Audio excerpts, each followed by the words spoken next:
फिरोजवाला में काला शाह काकू के करीब इस्लामाबाद एक्सप्रेस की 3 बोगियां उलट गईं। ट्रेन लाहौर से रावलपिंडी जा रही थी। मुतादिद अफराद जख्मी होने के इत्तलात। इमदादी कार्रवाइयां जारी। रेस्क्यू टीमें जख्मियों को बोगियों से निकालने में मसरूफ। मुतासरा बोगियों को कटर के जरिए काट कर जख्मियों को बाहर निकाला जा रहा है। वजीर रेलवे हनीफ अब्बासी ने बोल से बातचीत में कहा कि हादसा अफसोसनाक है। रेलवे के हंगामी इमदादी अमले ने रेस्क्यू का काम शुरू कर दिया है। वजीर आजम शहबाज शरीफ का ट्रेन हादसे पर इजहार अफसोस। रेस्क्यू टीमों को इमदादी कार्रवाइयां तेज करने की हिदायत।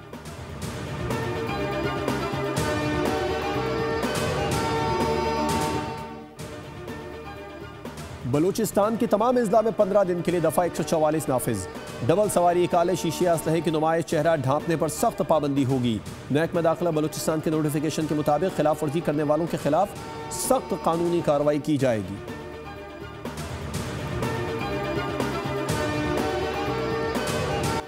लाहौर के मुख्तलिफ इलाकों में सुबह सवेरे हल्की बारिश से मौसम खुशगवार हो गया। महकमा मौसमियात के आइंदा 24 घंटों के दौरान इस्लामाबाद, पंजाब, खैबर पख्तूनख्वा, बलूचिस्तान और कश्मीर में बारिशों की पेश गोई।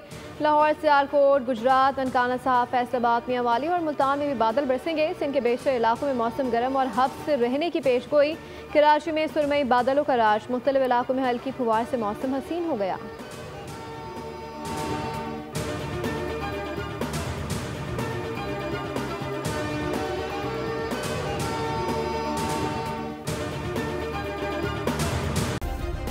सब्सक्राइब करें और बेल दबाएं ताकि कोई खबर रह न जाए।